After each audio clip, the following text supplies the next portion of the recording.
Sejam bem-vindos ao Cruzamento, o podcast onde os temas do digital e da saúde se cruzam para criar um espaço de debate aberto e inovador.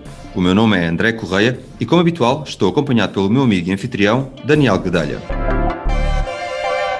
Olá e bem-vindos. Hoje temos o prazer de estar virtualmente acompanhados por Stefan Moraes. Olá, Stefan, é para nós um enorme prazer receber-te no podcast Cruzamento e muito obrigado pela tua disponibilidade. Olá, é um prazer estar aqui. Muito obrigado. Obrigado, Stefan. E para começar, e para quem nos ouve, em 30 segundos, quem é o Stefan Moraes? Bom, Stefan Moraes, tenho 47 anos, sou investidor em Venture Capital, dirijo um fundo fundado por mim que é o Indico Capital Partners, são um par de fundos que têm 66 milhões sob gestão, investidores de todo o mundo. Temos tido o prazer de investir nas melhores e mais conhecidas startups portuguesas ao longo da última década, anteriormente na Caixa Capital e nos últimos anos já na Indico com os meus sócios, e originalmente fui CEO, empreendedor, banqueiro de investimento, consultor, enfim, já fiz muitas coisas e agora estou deste lado e acho que essas coisas todas que fiz me ajudaram bastante a ser melhor investidor. E à parte disso, sou surfista, faço surf, adoro, e há 35 anos e ainda mais importante do que isso, sou pai dos rapazes, também surfistas já, pequeninos. Muito bem. E como referiste, Stefan, tens estado ligado às áreas do investimento e muitas vezes se ouve a frase "não há capital suficiente em Portugal". Em 2019, a Indico Capital lançou um fundo de 46 milhões de euros para investir em empresas tecnológicas. Qual é a tua opinião? Existe falta de capital em Portugal para investir em startups ou falta de startups que justifiquem um investimento? Sim, na realidade esse fundo hoje em dia tem 54 milhões e depois, entretanto, lançámos um outro pre-seed de mais 12, portanto daí os 66. Mas não existimos só nós, existem mais 2 ou 3 fundos, também não são muitos, mas existem mais 2 ou 3 fundos com alguma capacidade de investimento e, portanto, eu diria que em Portugal, no que toca ao early stage, portanto, no que toca aos primeiros 2, 3 milhões, 4, 5 milhões para empresas inovadoras que possam vir a ser únicas à escala mundial, existe capital. Para vos dar uma ideia, nós vimos nos últimos 2 anos e meio cerca de 2.000 empresas, um bocadinho menos de 2.000 empresas, a vasta maioria em Portugal, e investimos em 21, mais ou menos 1% das empresas que nós vimos, e os outros fundos têm investido também em algumas empresas e, portanto, o que é preciso saber é que o Venture Capital não é para todas as empresas. Isto é um tipo de financiamento muito específico para empresas muito específicas e o rácio de capital existente hoje em dia em Portugal para o tipo de oportunidades que existe está razoável, não há nem demasiado capital nem de menos. Não há talvez capital suficiente nos primeiros 100 mil euros, ou seja, a Indico frequentemente coloca os primeiros 100 mil euros, mas abaixo dos 100 mil euros às vezes é difícil de encontrar investidores. A típica ronda de 3Fs, Family, Fools and Friends, que nos Estados Unidos e noutros sítios existem os Family, Fools and Friends, têm muito dinheiro e cá não têm, não é? As pessoas individuais. Portanto, aí há alguma falta de capacidade ainda e depois não há muito dinheiro acima dos 5 milhões. Nós somos, creio, o fundo que tem mais capacidade de investir até 5 milhões em Portugal, na área de Venture Capital, mas também não é suposto, ou seja, é suposto as empresas quando necessitam depois de muito mais capital angariarem capital com a nossa ajuda junto de investidores externos muito maiores, pan-europeus e globais para prosseguirem o seu caminho. Portanto, eu diria que há um bom equilíbrio em geral. Obrigado, Stefan. E como acabaste de referir na tua atividade profissional, passam por ti várias empresas. A questão interessante aqui também para nós é se tens sido, ou se vocês têm sido abordados por empresas ligadas à saúde digital e qual o retrato que fazes dessas empresas e do mercado nacional? Sim, temos sido abordados. Eu não diria que a maior parte das empresas, destas 2.000 que vimos, é de saúde digital, não é? Seguramente. A maior parte das empresas são o que se chama o B2B, Business to Business, Software as a Service, ou eventualmente também os marketplaces. Agora, algumas delas, e uma percentagem que não sei precisar neste momento, são ligadas à saúde digital e é uma área crescente em Portugal e mundialmente, uma área de grande foco dos investidores e também de algum foco dos empreendedores. Portanto, é uma área que Portugal tem algum potencial, porque nós temos muito bons engenheiros e muito bons cientistas e no cruzamento dessas duas áreas existe a Digital Health. E pegando aí no ponto, referiste Software as a Service, engenharia, Olhando para a tecnologia e para o futuro e a sua estratégia, quais são, do teu ponto de vista, as áreas mais promissoras no que toca ao cruzamento entre a saúde e a tecnologia? Bom, eu acho que há algumas áreas que até por vezes estão fora do nosso âmbito, têm imenso potencial. Está a existir agora uma tendência de transformação no desenvolvimento de novas soluções de saúde, nomeadamente de novos medicamentos, recorrendo à inteligência artificial e cada vez menos, digamos, as experiências de laboratório clássicas e, portanto, essa é uma área que até está fora do nosso âmbito porque nós não fazemos propriamente biotech, mas biotech é uma área que tem imenso potencial e não é agora por estarmos, digamos, com a moda das vacinas, já vinha de trás e é algo que é incontornável, que é um processo de desenvolvimento de novos medicamentos alicerçado em inteligência artificial, muito mais eficiente do que fazer testes, digamos, em animais e em humanos. Portanto, eu diria que essa é a primeira área. Depois existe toda uma área relacionada com a interação entre pacientes e prestadores de serviços, também que tem muito a ver com testes diagnósticos e detecção atempada e eficiente de doenças, que é uma área enorme, que está a revolucionar a forma como se detectam problemas de saúde. E depois existe ainda uma área de monitorização de saúde. E aí vamos desde a saúde mental, por exemplo, a nossa empresa Zen Club, que é líder no Brasil em termos de serviços de saúde e bem-estar emocional, em que psicólogos prestam serviços a milhares de pacientes no Brasil, via empresas e às vezes diretamente, ou, por exemplo, uma outra empresa nossa, a Nutrium, que tem milhares de nutricionistas e dezenas ou centenas de milhares de pacientes desses nutricionistas por todo o mundo, que são assistidos virtualmente e digitalmente por esses nutricionistas. E, portanto, isso são duas áreas já de aconselhamento e de prevenção, parcialmente tratamento também, mas mais na prevenção e no acompanhamento, que também são áreas de grande uso de dados e da digitalização, porque permitem, por exemplo, hoje em dia as pessoas terem, obviamente, consultas sem sair de casa, serem-lhes recomendadas determinadas terapias, serem-lhes recomendados determinados produtos e, portanto, é uma área também muito grande. E depois isso entronca quase na área de food tech, em que há plataformas de compra de comida e de suplementos que também estão associadas ao digital health, ou até plataformas de engagement entre prestadores de serviços e os próprios doentes, ou B2B também digital health. Enfim, é um mundo em ascensão e a revolução dos dados está efetivamente a mudar o que se chama o digital health, porque passamos a ter uma interação muito mais fácil e muito mais profunda, em que, ao fim e ao cabo, muitas vezes a inteligência artificial ajuda os médicos ou os prestadores de serviços a cumprir a sua função de uma forma mais rápida e mais eficiente, já para não falar muito mais cómoda para os recipientes desse serviço, porque, obviamente, ter consultas sem sair de casa ou sem sair do posto de trabalho é mais eficiente para toda a gente e a vasta maioria das consultas pode-se fazer assim, sem ter que haver presença física. E, na realidade, a pandemia veio mostrar que em muitos países fizeram isso, passaram consultas para o online e tentando não atrasar, digamos, consultas que de outra maneira não se poderiam realizar por causa da limitação de movimentação. Houve muitos países que aproveitaram para digitalizar totalmente os seus serviços de saúde e passar a uma assistência digital na maior parte das consultas. Portanto, há um mundo por explorar e Portugal está muitíssimo bem posicionado e tem algumas empresas como as nossas e outras que estão, digamos, na crista da onda dessa tendência. Stefano, o mundo é ascensão, como acabaste de referir, e no jornal Dinheiro Vivo, o ano passado, era anunciada uma parceria entre a Indio Capital Partners e a Google para lançar um acelerador de startups em Lisboa, com o objetivo de impulsionar o ecossistema de empreendedorismo nacional. Será que podias dizer aos nossos ouvintes qual o ponto de situação deste projeto e podes partilhar mais algumas informações? Claro, ou seja, nós aqui há cerca de 1 ano e meio atrás, a Google entrou em contacto connosco e acho que reconheceram que Portugal, e em particular Lisboa, apesar de Portugal não ser definitivamente Lisboa no que toca a startups, que era um ecossistema europeu em ascensão. Ainda recentemente vi um relatório que colocava Portugal na 6ª posição na Europa dos ecossistemas mais atraentes no nosso continente, o que é realmente incrível e fabuloso. É uma ascensão meteórica na última década e a Google, portanto, decidiu que gostava de ter uma presença da sua plataforma Google for Startups em Portugal. E entrou em contacto connosco no sentido de nós sermos os parceiros, digamos, de excelência da Google para criar um programa de aceleração em que a Google dá apoio às empresas. E, portanto, foi nessa base que criámos o que se chama o Pre-Seed Program da Índico mais Google for Startups, em que nós, ao fim e ao cabo, temos 100 mil euros para cada empresa que é selecionada. Portanto, as empresas candidatam-se, vão ao nosso site,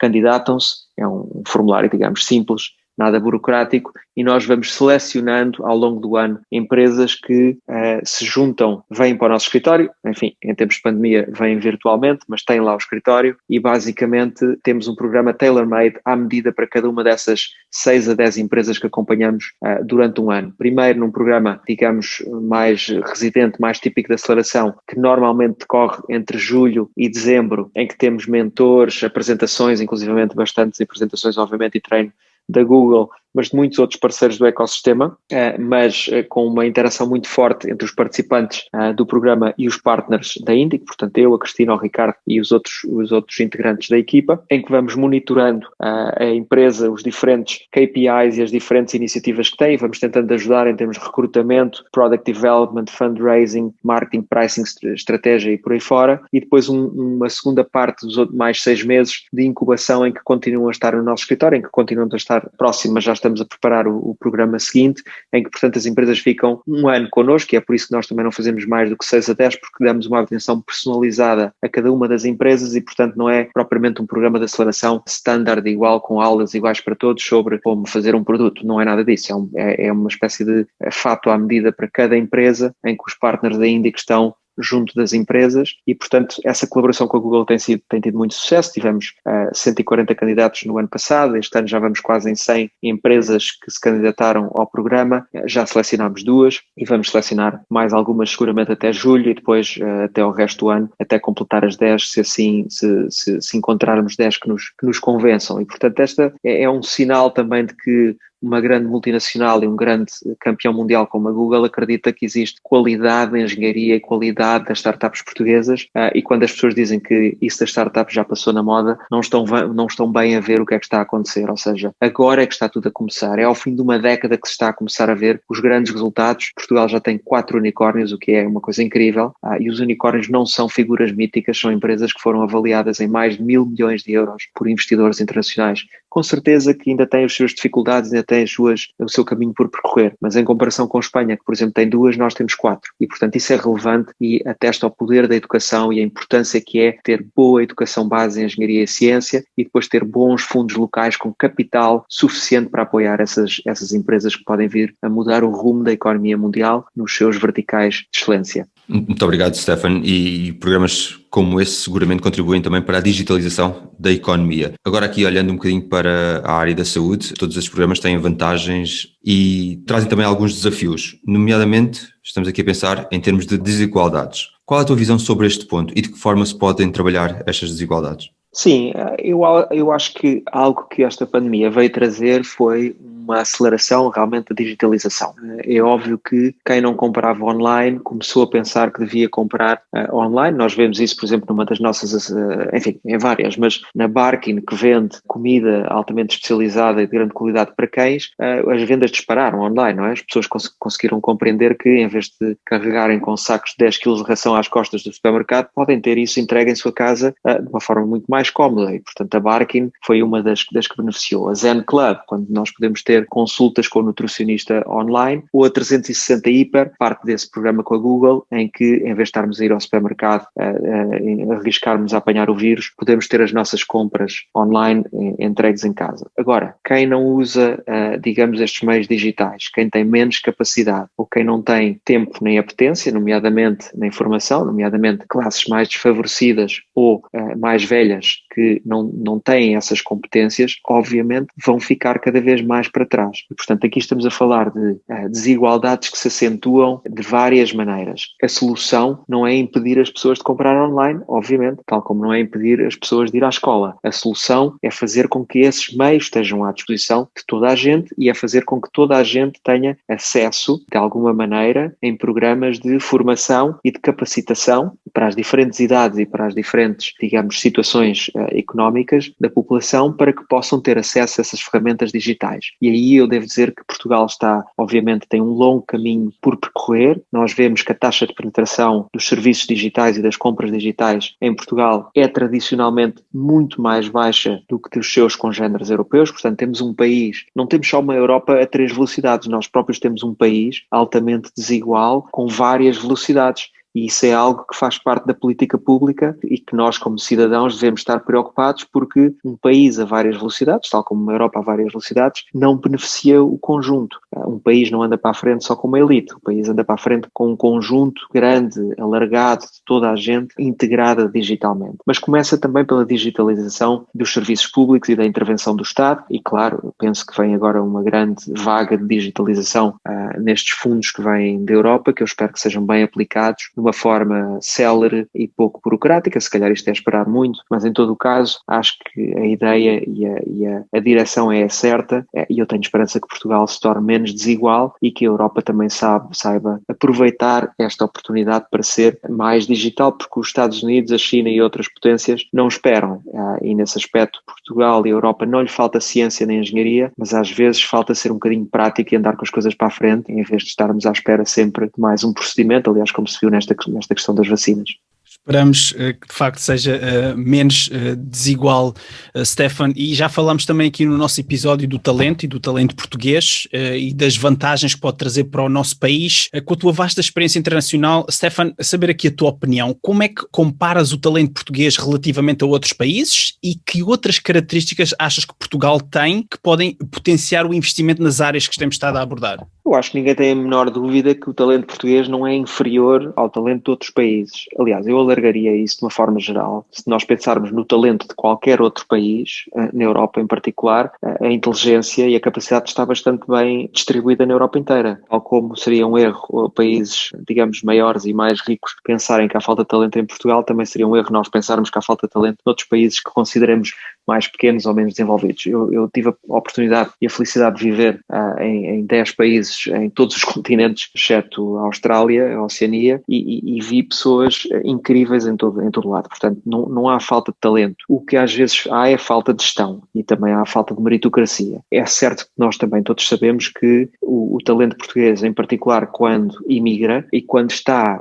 é gerido num sistema mais eficiente e mais meritocrático, brilha. Também é certo que as pessoas que imigram são provavelmente as mais afoitas e as que têm mais vontade de vencer e, portanto, já é por si só uma autosseleção das pessoas que estão dispostas a dar o salto e ir vingar lá fora. Mas nós não ficamos a dever nada. Eu acho que, por vezes, o que ainda falta em Portugal é ambição. A ambição a título individual e ambição a título coletivo. Acho que nós devíamos ser muito mais ambiciosos porque os nossos congêneres europeus são muito ambiciosos e assistimos, obviamente, a uma competição feroz, às vezes até demasiado feroz, naturalmente, mas isso é uma outra conversa mais filosófica e não nos devemos contentar com estar na média ou tentar convergir para a média. Nós devíamos almejar para estar no topo da Europa em todos os indicadores e depois, se no fim ficarmos na média, enfim, agora se almejarmos para a média ficamos sempre aparentemente na parte de baixo, exceto nos ecossistemas das startups aparentemente. E portanto temos muito talento. É uma questão realmente de termos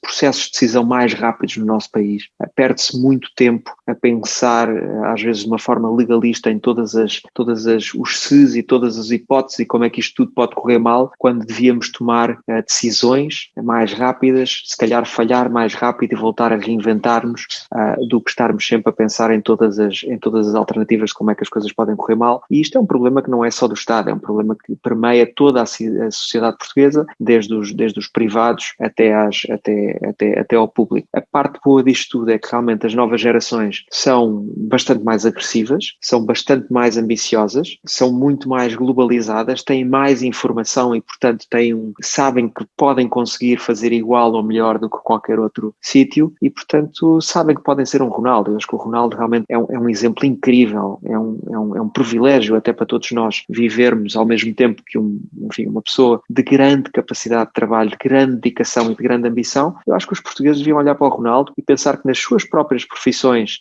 sejam elas de governante ou de funcionário público ou privado, deviam tentar ser os seus Ronaldos nas suas profissões e trabalhar de uma forma mais eficiente, mais afincada e com dedicação. E mencionaste a ambição, o medo de falhar.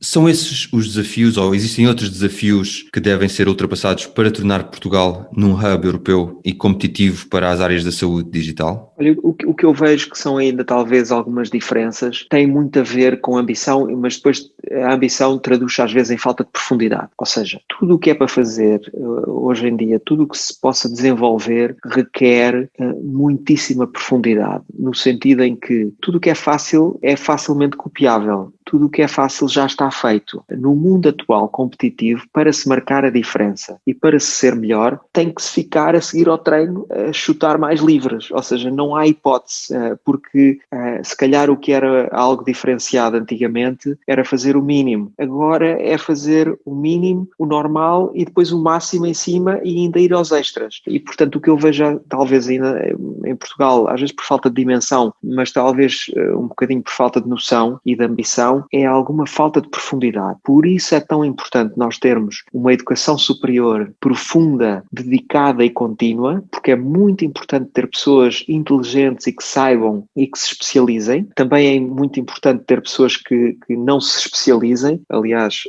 li recentemente um livro excelente que é o Range, que explica como é importante ter pessoas muito especializadas, mas depois também é importante ter pessoas generalistas ou que se especializem depois de serem generalistas para que possam conduzir, digamos, os especialistas e ver o big picture e ver da floresta e não ver só as árvores, mas tudo isso é profundidade e, portanto, cada um de nós nas nossas profissões tem que tentar ter profundidade nas coisas que faz, não cair no fácil, não cair no barato e no indiferenciado. Portanto, só assim nós vamos conseguir realmente diferenciar-nos e na saúde é igual, ou seja, há imenso potencial, mas está tudo por fazer. Temos algumas vantagens naturais, temos, por exemplo, imensos recursos altamente qualificados e pessoas incríveis que têm vindo a mudar-se para Portugal e que querem dar o seu contributo, empreendedores de todo o mundo, investidores de todo o mundo, que quase todas as semanas entram em contacto connosco e que vieram viver para Lisboa, para Cascais, para o Porto e por aí fora, e que são pessoas incríveis e que nós vamos ter que os aproveitar. São realmente um novo tipo de imigração que nós estamos a receber, muitos deles por causa do Golden Visa, que são pessoas inacreditáveis, com uma profundidade incrível e que está a acrescentar e que pode acrescentar imenso valor à economia e que nós vamos ter que os saber integrar como investidores, como mentores e como pessoas especializadas que são.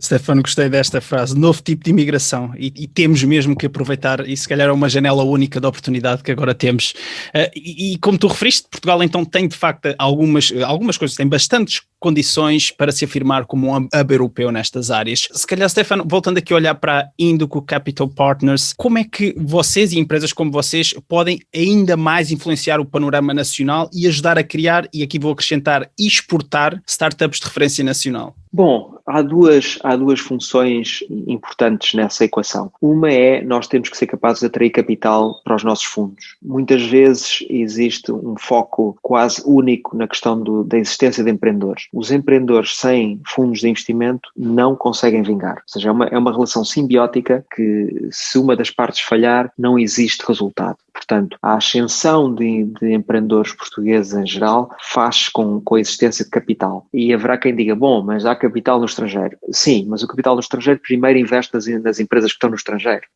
E se a ideia for que as empresas portuguesas mal existam, vão logo também para o estrangeiro e emigrem para lá e levem tudo para lá, também não funciona. Portanto, em geral, os ecossistemas têm-se desenvolvido com empreendedores locais, com investidores locais. E investidores locais têm que ter capital local e estrangeiro para que haja segurança de investimento e para que haja capacidade de investimento. E nisso, às vezes, Portugal ainda está muito longe. A vasta maioria do nosso capital nos nossos fundos da Índico são estrangeiros que acreditam em tecnologia portuguesa. Não são portugueses que acreditam em tecnologia portuguesa, porque os investidores portugueses, nomeadamente os institucionais, não conhecem a classe ativos e, portanto, não percebem que existe qualidade e só quando veem os estrangeiros é que depois, então, às vezes vão atrás. Portanto, isso é fundamental. Tem que haver capital nacional privado a investir em fundos nacionais de qualidade. A segunda é nós fazermos o nosso próprio trabalho, ou seja, não pode e não vale a pena haver dezenas de fundos pequeninos com pouca dimensão e com pouca especialização. Há, por vezes, muito esta ideia de dividir o mal pelas aldeias em Portugal e haver um enorme número de pequenos clubes. Ora, Portugal, o futebol português português também não era ninguém se não houvesse o Benfica, o Sporting e o Porto, e o Braga, não é? Portanto, não pode haver só, passa a expressão, o Farense e o Famalicão e mais 4 ou 5 clubes mais pequenos. Tem que haver alguns clubes grandes, ou seja, tem que haver massa crítica para que haja clubes que possam dar nas vistas, e portanto tem que haver 2 ou 3 fundos que sejam os canalizadores da Champions League, porque senão depois ninguém vinga lá fora. E portanto, é essa massa crítica de haver capital, de haver como se fosse a massa associativa dos grandes clubes, e neste caso de 2 ou 3 grandes fundos, como a Índico, que faz com que depois algumas startups portuguesas possam almejar a subir à Champions League e que possam vir a jogar para o Real Madrid. E portanto, o que nós precisamos é fazer o que os outros todos os países fizeram, ter muito boa educação e ciência. Por exemplo, nós devíamos ter muito mais gente a acabar cursos de engenharia. As universidades têm pouca autonomia para definir os números clausos. Eu sei que isso é um problema muito complexo, mas a verdade é que sai o mesmo número de engenheiros do técnico agora do que saiu há 30 anos atrás. E nós precisamos de muito mais engenheiros, mas muito mais. E portanto começa por aí, e depois é preciso haver um sistema pelo qual o setor privado invista em fundos desta natureza, para que estes fundos especializados de alguma dimensão possam criar os embriões destas startups que possam vir a ser campeões mundiais, para que depois, então, elas possam vir a angariar capital internacional, depois de terem tido um suporte do que se chama o Smart Capital, de 2 ou 3 grandes fundos nacionais, porque não há espaço para mais. Enfim, se nós fôssemos um país maior, podíamos ter 10 ou 15, mas nós não temos, infelizmente, também dimensão para ter mais do que 2 ou 3 fundos de dimensão. Mas esta relação simbiótica, que tem como base a educação e a educação científica e do que se chama o STEM em Portugal, é a base de longo prazo para tudo, e aí Portugal tem feito um bom trabalho em termos das décadas e da nossa progressão na área das ciências e da tecnologia, mas está muito por fazer, porque nós precisamos de maior produção de engenharia, porque não temos suficientes engenheiros. Não é que não tenhamos a qualidade, mas não temos suficientes, e depois também há muitos engenheiros e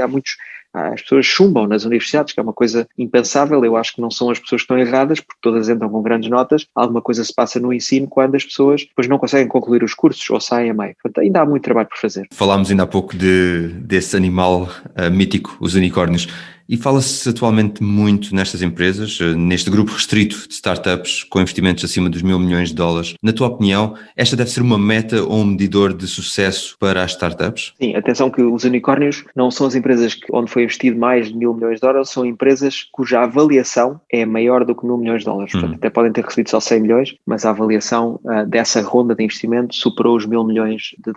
Essa não é uma métrica importante em si própria. Agora, obter esse tipo de avaliações significa que existiram ou existem investidores privados que colocaram dinheiro a um preço por ação que leva a que a empresa valha os tais $1.000 milhões pelo menos. E para um fundo internacional, normalmente tem que ter grande escala para colocar muito capital. O fazer é porque fez uma análise, teoricamente e de forma geral, profunda, e que, portanto, que acredita que aquela avaliação é meritória, porque a empresa tem uma determinada trajetória, uma determinada tecnologia, um determinado conjunto de clientes e de margens de negócio, pelo menos gross margin, no sentido em que está a vender de uma forma eficiente, que merece que haja, que o preço por ação e depois o preço conjunto de todas as ações supere essa fasquia dos $1.000 milhões.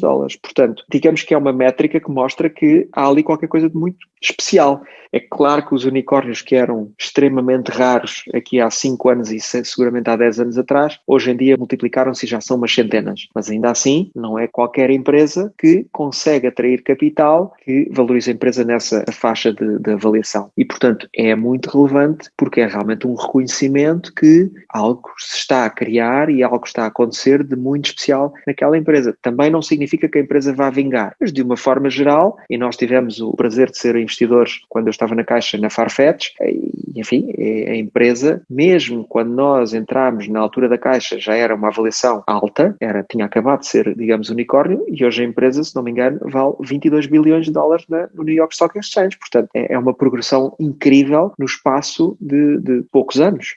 E, portanto, hoje em dia já ninguém questiona que a Farfetch é uma empresa de grande sucesso, e não se trata só de ter lucros, ou qual é o ano em que tem lucros ou não tem lucros. Essa análise é feita de uma forma muito cuidada. Não quer dizer que os investidores tenham sempre razão. Aliás, já vimos outros casos em que depois tudo se esfuma e não existe nada, e afinal já não é unicórnio, ou é um unicórnio muito mais pequeno. Mas em todo o caso, investidores da natureza que conseguem colocar centenas de milhões de dólares nas mãos dessas empresas, não o fazem de ânimo leve. E, portanto, é importante e acho que é muito relevante que Portugal tenha 4 empresas que entraram nesse clube restrito. Obrigado, Stefano. Infelizmente estamos a caminhar para o fim da nossa entrevista. Se calhar agora aqui uma pergunta um bocadinho diferente. Muitos dos nossos ouvintes têm seguramente um interesse grande pelo cruzamento entre a saúde e o digital e possivelmente a vontade de começar uma empresa. Se calhar aqui uma dica da tua parte. Se algum dos nossos ouvintes tiver um dia a possibilidade de fazer um pitch a um investidor com o teu perfil, quais as 2, 3 recomendações que lhes darias? Para já, muitas vezes as pessoas perguntam, mas como é que nós chegamos a vocês? É muito fácil, vai-se ao site e tem lá um e-mail e é só mandar um e-mail, ou para o programa Pre-Seed tem lá um formulário em que a pessoa preenche rapidamente o formulário e nós temos logo uma ideia se vale a pena conversar ou não. Mas eu diria que Venture Capital não é para todas as empresas. A primeira pergunta que as pessoas têm que fazer é: este problema que eu estou a resolver com a minha empresa, ou seja, eu estou a resolver um problema no sentido de uma solução para uma procura, eu estou a resolvê-lo e a fazê-lo de uma forma única à escala mundial, ou sou só, enfim, uma cópia de mais alguma coisa ou pouco diferenciado versus outras soluções que existem? Até essa é a primeira pergunta e eu diria que a maior parte das empresas falha, 97% das empresas falham logo ao fim de 10 minutos nessa pergunta.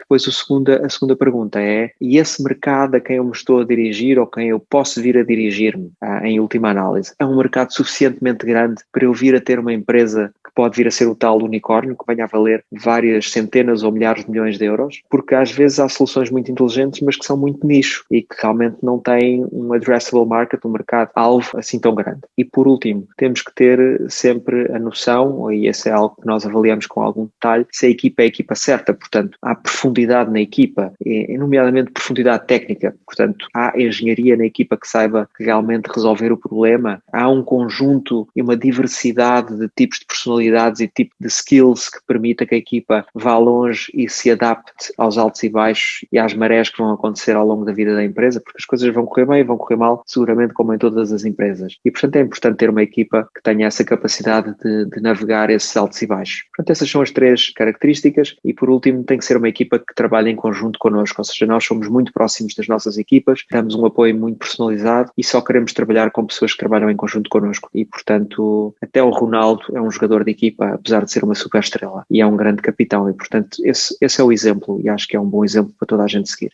Muito obrigado. Queremos agradecer o teu tempo e a tua disponibilidade. Falámos sobre a importância do investimento nas áreas da saúde e da tecnologia, do potencial de Portugal e ainda de algumas das áreas com um crescimento futuro. Caso os nossos ouvintes queiram saber mais sobre ti ou acompanhar a tua atividade, onde é que te podem encontrar online? O melhor realmente é via o nosso website ou via o LinkedIn, apesar de que o LinkedIn é um bocadinho inundado e, portanto, é mais difícil às vezes responder ou demora mais tempo, mas via o website, com os e-mails que estão no indicocapital.com, é a forma mais rápida de chegar a nós. Obrigado, Stefano. Quanto a nós, podem também encontrar-nos no LinkedIn e Twitter. E se gostaram do episódio, deixem feedback no iTunes e ajudem-nos a fazer a mensagem chegar mais longe. Podem também visitar-nos no nosso website, basta colocarem no Google Cruzamento Podcast, onde encontrarão várias formas de contacto. Esta e outras informações estarão nas notas do episódio. Despeço-me e até à próxima conversa. Até breve.